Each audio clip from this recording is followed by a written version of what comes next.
সম্মানিত উপস্থিতি, বক্তব্য আমি কি দেবো? রাত্রি তো এখন 11:15 বাজে, প্রায় মানুষ তো সব বাড়িতে ঘুমিয়ে, তাই না? আর এইখানে আপনারা আছেন 100 থেকে 150 মানুষ, তো এতক্ষণ মেলার প্যান্ডেলে ছিল 1500 থেকে 2000 মানুষ ছিল না মনে হয়। আমরা 4 চাকা নিয়ে ঢুকছি, তো এক একজন ছেলে এক একটা লোক বলছে যে গাড়ি নিয়ে ঢোকার কি প্রয়োজন, মানুষ তো এমনিতেই আঁটে না, গাড়ি ঢুকবে না। আমরা বসে শুনতে পাচ্ছি ভেতর থেকে। তার মানে বোঝা যাচ্ছে জালসার থেকে মেলাতেই বেশি লোক হয়, তাই না? এটাই নাকি ইসলামিক সভা, এটাই নাকি জালসা, এরাই নাকি জাতির উপকার করবে, এরাই নাকি জাতির উন্নতি করবে। জাতির উপকার করা এত সহজ যে কথা বলেন না কেন? জাতির উপকার করা কি এত সহজ? জি না। এইভাবে প্যান্ডেল জালসা করে আর ওখানে ঝুড়ি জিলাপির দোকান বসাবেন, সব কিছুর দোকান থাকবে, আর আপনি মনে করছেন যুবক ভাইরা উন্নতি হবে, যুবক ভাইরা পরিবর্তন হবে, এই আশা অন্তত করা যায় না, না কি বলছেন? আরো কথা এই যে আপনারা বলেন তো দেখি, পুতুল কেনা বেচা হালাল না হারাম? জি হারাম। আপনারা দেখেছেন কি আজকে পুতুল বিক্রয় হচ্ছিল জালসাতে? দেখেছেন? জালসাটা দেওয়া হয়েছে কিসের জন্য? কথা বলে না, মানুষের উন্নতির জন্যই তো।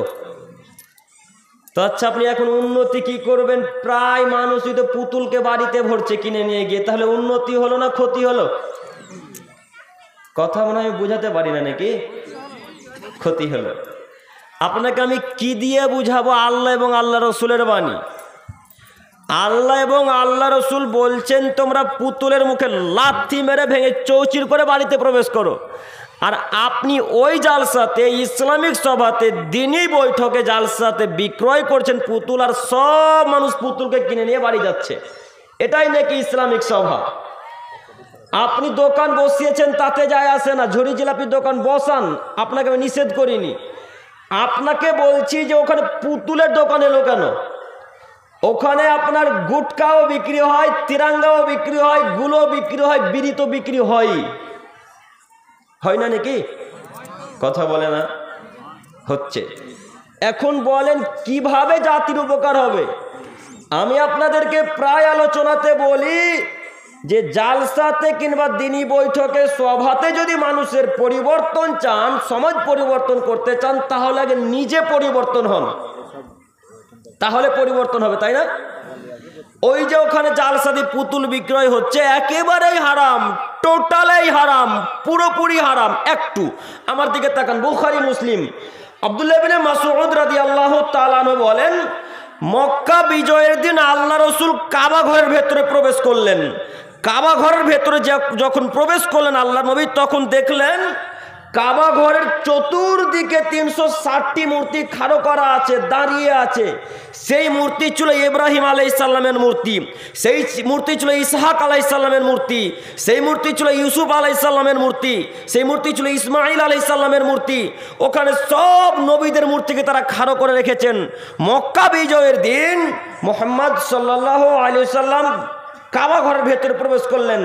কাবা ঘরের ভেতরে প্রবেশ করে হাতে ছিল একটা বড় লাঠি, লাঠি দিয়ে মূর্তিকে ভেঙে খান করে দিলেন, লাঠি দিয়ে মূর্তিকে ভেঙে চৌচির করে দিলেন, লাঠি মেরে মূর্তিকে চূর্ণ বিচূর্ণ করে দিয়ে বলছেন, জাল হক এসেছে সত্য, অজাকাল বাতিল চলে গেছে মিথ্যা, ইন্নাল বাতিলা নিশ্চয় মিথ্যা, কানা জাহুকা চিরদিন মিথ্যা।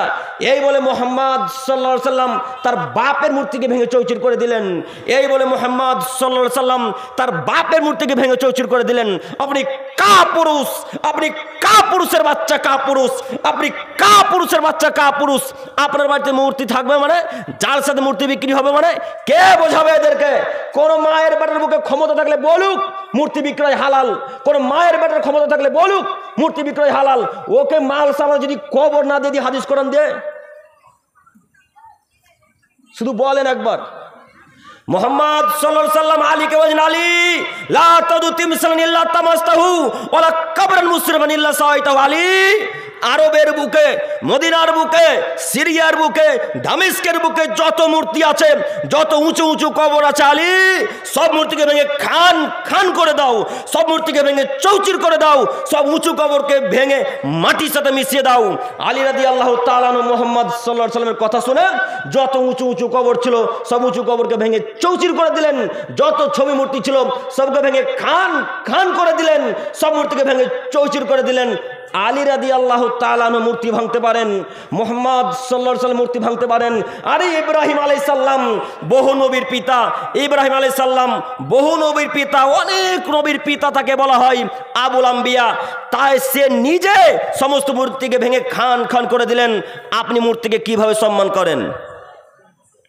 যে কিভাবে মূর্তিকে সম্মান করেন? কই ঠেকাতে পারলেন না জালসার স্থানে গিয়ে?